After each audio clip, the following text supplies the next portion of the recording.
Seconds from a guilty verdict, she broke every rule she'd been taught to follow and discovered a song within her she had forgotten existed.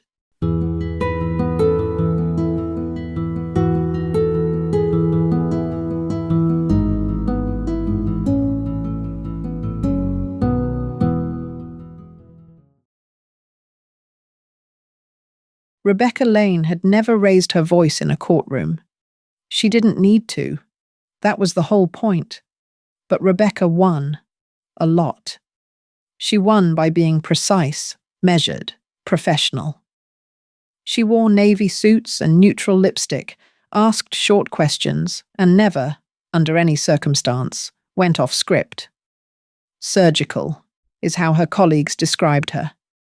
So there was no reason to believe today's outcome would be any different from the others. The case should have been easy. A juvenile hearing. Petty theft. A 15-year-old named Isaiah Miller caught outside a corner drugstore with an open bottle of cough syrup in his hoodie pocket. The manager swore he saw Isaiah slip it off the shelf and walk out. No security footage. No witness. Just a bottle and a suspicion. Rebecca took the case pro bono through a legal aid program her firm had launched to polish its public image. She hadn't expected much from it. Until she met the boy. Isaiah insisted he didn't steal it, said he walked in with the bottle which he had bought a few days earlier, and only went inside to use the restroom. Rebecca wasn't sure whether she believed him, but the evidence was thin, and that should have been enough. She delivered her opening statement cleanly. No video, no eyewitness, no receipt linking Isaiah to that store. She kept her tone neutral and factual, but the prosecution landed harder than expected. A police officer testified that Isaiah was fidgety and avoided eye contact when questioned. Then came the receipt. This receipt, the prosecutor said, holding it up, shows a bottle of the exact same brand of cough syrup was sold at that location just 3 minutes before the defendant exited the store. Rebecca objected. There's no proof that sale was connected to my client.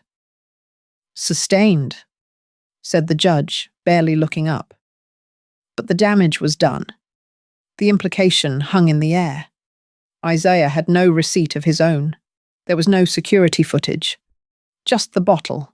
The timing, a store manager's word, a nervous kid with nothing to back up his story.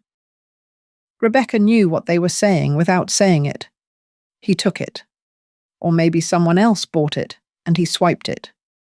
Either way, close enough. Then the store manager took the stand.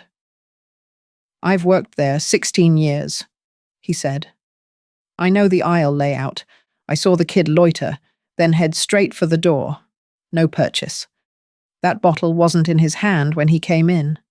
Rebecca stood to cross-examine. She had practiced this part. Highlight the blind spots in the store's layout. Question the manager's certainty. Remind the court of what wasn't there. But the judge was already flipping pages. His pen seemed to be hovering over the guilty box on the summons. She was seconds from losing. She glanced at Isaiah, jaw clenched, face blank, eyes locked on the table in front of him. And then, on a whim, Rebecca set her folder aside. Your Honor, she said, louder than intended.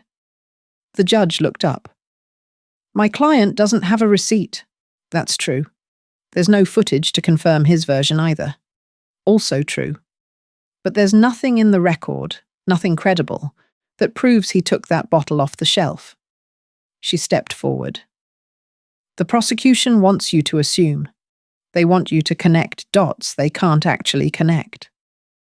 A bottle was sold shortly before he left the store. That doesn't prove it's the same one. The manager thinks he saw him take it. That's not evidence. That's guesswork. She turned slightly toward the store manager. You think you saw him steal it? You think it wasn't already in his pocket? But do you know? Are you absolutely sure? Then she looked at the judge. He's a scared teenager who didn't have the right words to defend himself. But this court must run on evidence, not assumptions. If we start convicting kids based on a gut feeling and a receipt from the same afternoon, we're not upholding justice. We're guessing. She let the silence settle, then sat down. The judge was quiet. He tapped his pen against the folder, looked at Isaiah, then at Rebecca. I find there is insufficient evidence to prove Mr. Miller stole the cough syrup. Case dismissed. You are free to go, Mr. Miller. Please be careful. The gavel tapped lightly, and the judge asked for the next case to be heard. Isaiah's mom exhaled and grabbed his shoulder. Isaiah gave Rebecca a nod. Small, guarded, but real. She walked out alone, sat in her car, finally let her jaw unclench. She pulled out her phone, just to scroll the edge off. The first post on her Instagram feed was from an account titled Rumi Quotes, and it said, "I want to sing like the birds sing, not worrying about who hears or what they think." She stared at it for a moment, then smiled. Not a big smile, just enough to feel honest.